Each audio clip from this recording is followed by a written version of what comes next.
Imagine a darkness so profound, it can be felt. A blackness that suffocates not just light, but sound, and even the air you breathe. This isn't a power outage. It's a divine sentence. For 72 hours, the world will be plunged into a chastisement where hell is let loose upon the earth, and the only light will come from a single blessed candle. Millions will perish simply by looking out their windows. This isn't a horror movie plot. It's a prophecy, a terrifying warning passed down by some of the most revered saints in history. And their instructions for survival have nothing to do with bunkers or supplies, and everything to do with faith. So where does such a terrifying vision come from? This isn't some modern internet theory. The primary source is Blessed Maria Taigi, an Italian wife and mother who died in 1837. She was a mystic, a woman who lived a simple life but was granted extraordinary visions. For years, she saw a mysterious sun in which she could read the state of souls and future events. It was in this mystical sun that she was shown the 3 days of darknesses in excruciating detail. Her prophecies were so accurate during her lifetime that popes and cardinals sought her counsel. And she's not alone. The great stigmatist of the 20th century, Saint Padre Pio, spoke of it. Saint Faustina Kowalska, the apostle of divine mercy, wrote in her diary of seeing souls damned in an instant. These aren't fringe figures. They are pillars of faith whose warnings echo across the centuries. If you believe in their holiness, then you must consider their warnings. And if you're finding value in understanding these profound messages, take a moment to subscribe. We need to get this information out there. Let's be very clear about what was prophesied. It begins with a bitterly cold night. The wind will howl with an unnatural, demonic sound. Thunder and lightning of a kind never seen before will shake the earth. According to Blessed Anna Maria, God will send 2 punishments, one in the form of wars and revolutions, and another sent from heaven. She described a thick darkness that would make it impossible to see. The air will become pestilential, filled with a plague that will claim primarily, but not only, the impious. The only light during this time will be from blessed wax candles.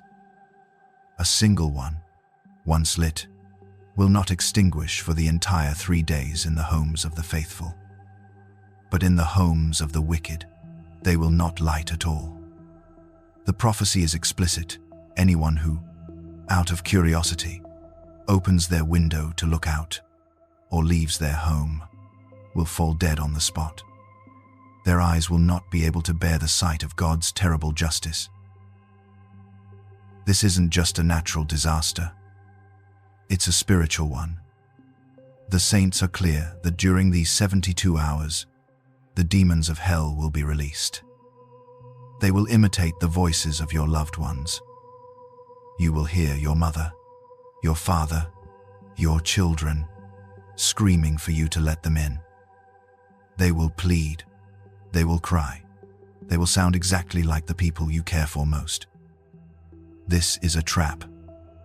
The prophecy of Marie-Julie Geheny, another French mystic, warns that these voices are designed to lure you to the window or the door. To look upon them is to die. To answer them is to fall into their snare. The terror will be as much psychological as it is physical. The battle is for your soul. The only defense is to remain inside, to ignore every sound, every plea from the outside world, and to pray without ceasing. It's a test of faith in its most raw and terrifying form. Will you trust God's command even when your heart is breaking?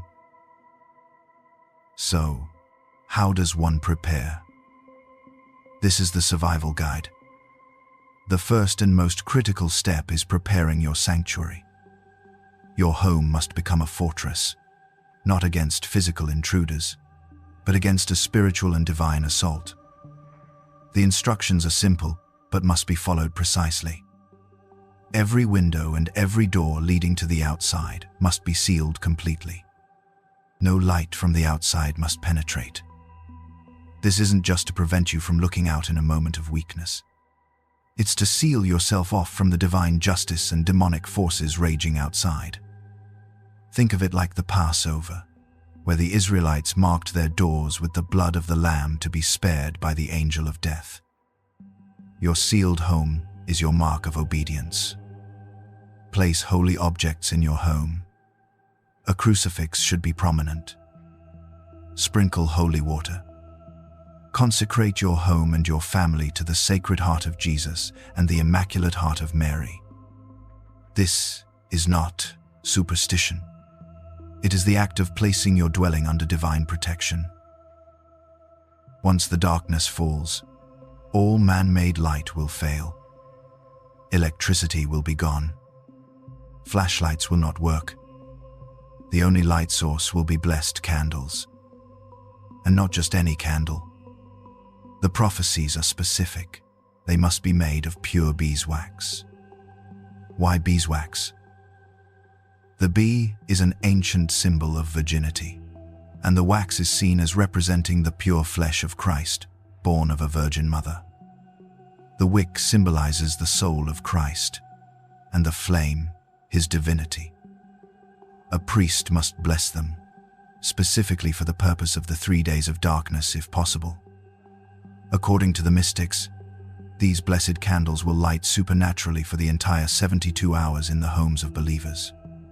They will provide not just physical light, but spiritual protection. They are a sacramental, a physical object that conveys grace and wards off evil. Stockpiling batteries is useless. You must have blessed beeswax candles. Get them now, have them blessed by a priest, and keep them in a safe place. This is the most repeated and non-negotiable instruction from all the prophecies. With your home sealed and your candle lit, the core of your survival is prayer. You are instructed to pray continuously. Do not sleep. Pray on your knees. The recommended prayers are the Rosary, the anchor of the faith, meditating on the mysteries of Christ's life, death, and resurrection will be your shield against the despair and terror outside. Recite the prayer to Saint Michael the Archangel, the great defender in battle against the forces of evil. Pray the Divine Mercy Chaplet, pleading for God's mercy on the whole world. The instruction is to pray with outstretched arms or prostrate on the ground. This isn't about passive waiting. It's about active spiritual warfare. You are to be an intercessor, praying not only for your own family's protection but for the souls of those perishing outside. Your prayers will be a weapon against the demons and a balm to the heart of God. Organize your prayer intentions now. Know what you will pray for. This is the time to be a soldier of Christ in the most literal sense. What about food and water? Interestingly, the prophecies don't emphasize stockpiling massive amounts of supplies. The focus is almost entirely spiritual. However, basic prudence dictates you should have enough water, non-perishable food, and necessary medications to last for 3 days without access to stores or utilities. The key is that the supernatural event will sustain those who are faithful. Some accounts suggest that the blessed food and water will not run out. But the most important provision is the Eucharist. If possible, make a visit to your church for adoration before the predicted time. Make a good confession. Be in a state of grace. This is the ultimate spiritual provision. And what about pets? Many ask this question. Animals were created by God. The prophecies of Marie Julie Jeheni state that animals who are cared for in the homes of the faithful should also be given blessed water and food, and they too will be preserved. They are part of your household, so bring them into your sanctuary. The question that hangs over all of this is, why? Why would a loving God allow such a horrific event? The saints refer to this as a chastisement, which is different from a punishment. A punishment is purely retributive. A chastisement is corrective. Like a father disciplining a child, he loves to save them from a worse fate. The prophecies state that this event is a direct result of the sins of the world reaching a breaking point. A loss of faith, corruption inside and outside the church, the embrace of immorality and pride. It's seen as a final, drastic act of mercy to shock humanity back to its senses before a final judgment. It's a cleansing fire. According to Padre Pio, it will be terrible, but it will be short. It is designed to separate the wheat from the chaff, to purify the earth, and to usher in an era of peace and renewed faith for the survivors. It's not about a vindictive God, but a surgeon cutting away a cancer to save the patient. It's a common misconception that only Catholics or only the most pious will be saved. The prophecies are more nuanced. The protection is for the elect or the faithful, but this is known to God alone. The key is a disposition of the heart.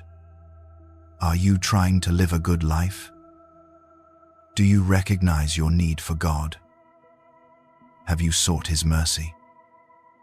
The instructions, the candles, the sealed rooms are the physical manifestation of an interior state of obedience and faith.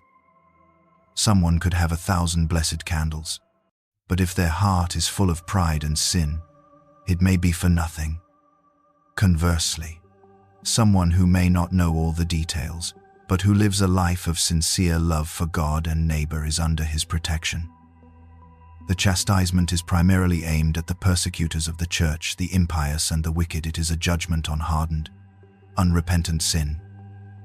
The call is not to judge your neighbor, but to ensure your own house, your spiritual house, is in order. Now, it's natural to be skeptical. This sounds like something out of a medieval nightmare. And what does the Catholic Church officially say? It's important to understand the distinction between public and private revelation. Public revelation ended with the death of the last apostle. It's everything in the Bible and sacred tradition. We must believe it. Prophecies from saints like Maria Taigi are considered private revelations. The Church does not require anyone to believe them.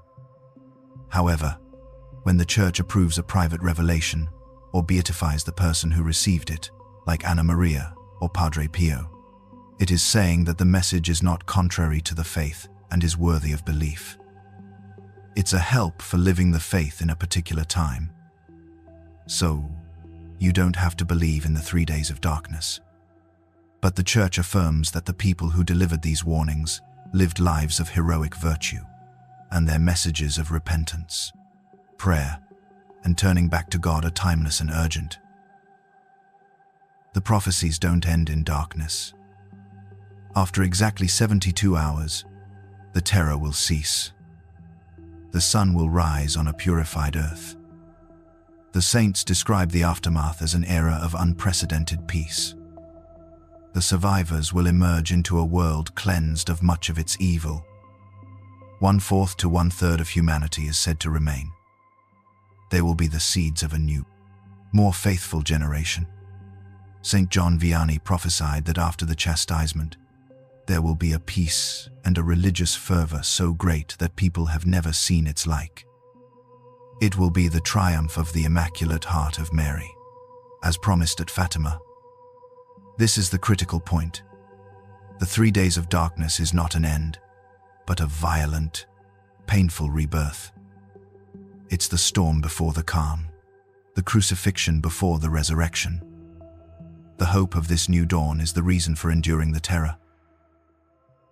So, should you run out and buy $200 worth of beeswax candles and board up your basement?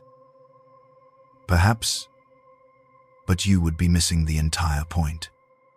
The physical preparations are useless without the spiritual ones. And the spiritual preparations are what you should be doing anyway, every single day. The true survival guide is the gospel. Go to confession regularly. Don't let sin fester in your soul. Receive the Eucharist as often as you can. It is the bread of life. Pray the Rosary daily. It is your weapon. Practice the corporal and spiritual works of mercy. Love your neighbor. Forgive your enemies. Turn off the noise of the world and listen for the voice of God. If you are living in a state of grace, you have nothing to fear. If the 3 days of darkness happened tonight, would you be ready? That is the only question that matters. The prophecy is not meant to paralyze us with fear, but to galvanize us into action, into living a more authentic and urgent Christian life right now. Whether the 3 days of darkness is a literal, imminent event or a powerful allegory for the spiritual darkness covering our world, the message is the same. Prepare your soul. Be a light in the darkness. For when the great trial comes, the only thing that will matter is the state of your soul and the flame of faith you have kept alive within it. Be ready. Be vigilant. And do not be afraid. What do you think is the most important step in preparing for such an event? Let me know in the comments below. Your perspective matters.